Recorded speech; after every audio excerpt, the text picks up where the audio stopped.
የዛሬው ቪዲዮ ለአከራዮችም ለተከራዮችም የሚሆን ቪዲዮ ነው። ምንድነው ሀሳቡ?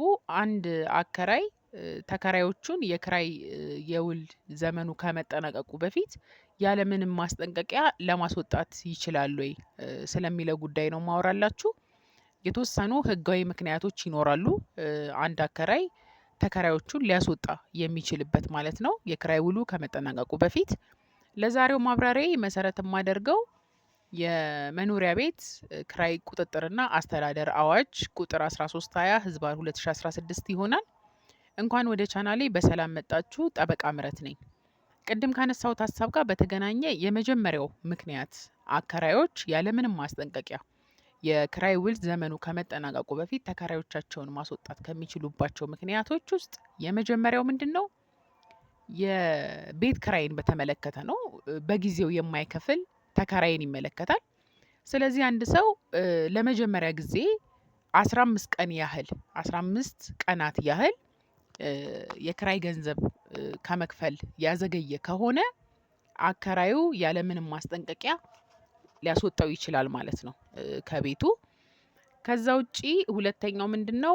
ለሁለተኛ ጊዜ እንዲሁ 7 ቀናትን የክራይ ገንዘብ ሳይከፍል ያሳለፈ ከሆነ አሁንም ያለ ማስጠንቀቂያ የማስወጣት መብት ይኖረዋል አከራዩ ማለት ነው። ከዛ ውጪ ሶስተኛው ምክንያት ቤቱን ለመኖሪያ ቤት ፐርፐዝ ወይም ደግሞ አላማ ከተከራየ በኋላ ለንግድ አላማ የሚጠቀምበት ከሆነ እንዲሁ ከቤቱ የማስወጣት መብት ተሰጥቶታል ማለት ነው በአዋጁ። አራተኛው ምክንያት የአካባቢ ሰላምና ጸጥታን በተደጋጋሚ ጊዜ የሚያውክ ከሆነ ተከራዩ እንዲሁ ያለ ማስጠንቀቂያ የውል ዘመናቸው ከማለቁ በፊት ወይም ከመድረሱ በፊት ማስወጣት ይችላል። ነገር ግን እዚህ ጋር ልብ ማለት ያለባችሁ ህጉ የሚለው በተደጋጋሚ ነው። ስለዚህ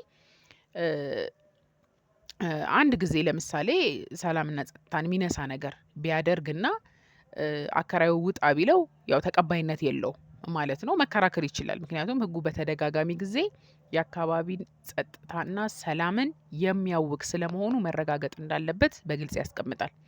ከዛ ውጪ አምስተኛው ምክንያት ምንድነው? የተከራየውን ቤት ወንጀል የሚፈጽምበት ከሆነ ወይም ደግሞ ለወንጀል መፈጸሚያ አላማ የተከራየው ከሆነ እንዲሁ ያለ ማስጠንቀቂያ ቀኑ ከመድረሱ በፊት ሊያስወጣው ይችላል አከራዩ።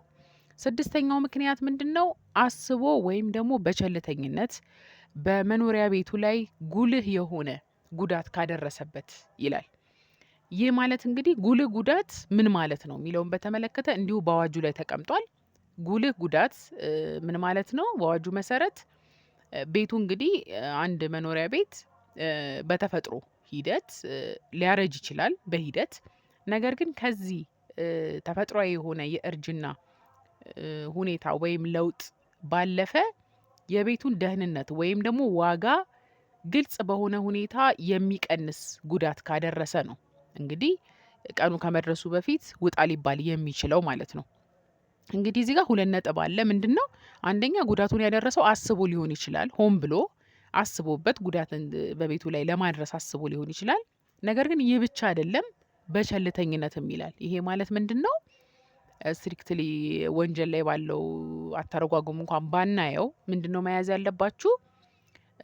ጥንቃቄ ማድረግ ሲገባው ወይም ደግሞ ያ ጉዳት ሊደርስ እንደሚችል መገመት እየቻለ ጥንቃቄ ማድረግ ሲገባው ይህን ጥንቃቄ ባለማድረግ ቅድም የገለጽኩትን ያ አይነት ጉዳት በቤቱ ላይ እንዲደርስበት ያደረገ ከሆነ ከቤት ውስጥ እንዲወጣ ሊገደድ ይችላል። የውል ዘመን ያላለቀም ማለት የሚያዋጣ ክርክር አይሆንም ማለት ነው።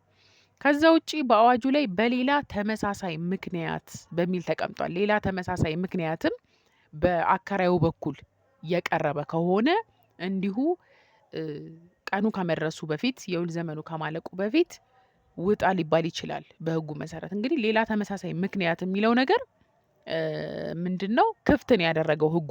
ስለዚህ ከላይ በገለጽኩላችሁ ምክንያቶች ብቻ አይደለም፣ ነገር ግን አንዳንዴ ከነሱ ጋር ተመሳሳይ የሆኑ ምክንያቶች ሊፈጠሩ ይችላሉ። ስለዚህ እነዛ ሁኔታዎች ከተፈጠሩ ደግሞ አከራዩ እንዲሁ ቅድም እንዳልኩት ውጣ የማለት መብት ይኖረዋል ማለት ነው።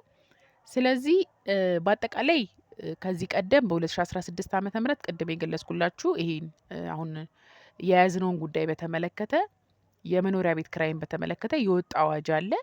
በአብዛኛው ሲነገር የነበረው የውል ዘመኑ እስከ 2 ዓመት ድረስ ነው። ስለዚህ ከ2 ዓመት በፊት አከራይ ውጣ ማለት አይችልም የሚል ነገር ሲነገር ነበረ። አዎ በአዋጅ ውስጥ ይሄ ፋክት ወይም ፍሬ ነገር ይሄ መረጃ ተካቷል። ነገር ግን ኤክሰፕሽን ወይም ልዩ ሁኔታ ደግሞ ሁል ጊዜ ይኖራል በህግ ላይ። ስለዚህ ይህ ልዩ ሁኔታ ነው ማለት ነው አሁን ያብራራውላችሁ። ስለዚህ የውል ዘመኑ ከማለቁ በፊት የውል ዘመኑ ከማለቁ በፊት እንዲወጣ ሊገደድ ይችላል። ይህም ደግሞ ህጋዊ ምክንያት ነው የሚያስብል ነው።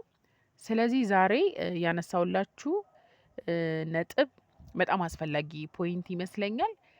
አሁን ከዘረዘርኩላችሁ ምክንያቶች በመነሳትም ተገቢውን የሆነ ጥንቃቄ እንደምታደርጉ ተስፋ አደርጋለሁ። መረጃውን እንደምትጠቀሙበት ተስፋ አደርጋለሁ። ስለዚህ ይህንን የሎየር ምህረት ዩቲዩብ ቻናል ሰብስክራይብ አድርጋችሁ ቆዩ። ምክንያቱም በተከታታይ በሳምንት 2 ጊዜ ህግን የተመለከቱ አንዳንድ መረጃዎችን እሰጣችኋለሁ። የተለየ ሀሳብ ካላችሁ ወይ ጥያቄ ካላችሁ ኮመንት ሴክሽን ላይ አስቀምጡልኝ። ጠበቃ ምህረት ነበርኩኝ። ለአሁኑ ግን አመሰግናለሁ። መልካም ጊዜ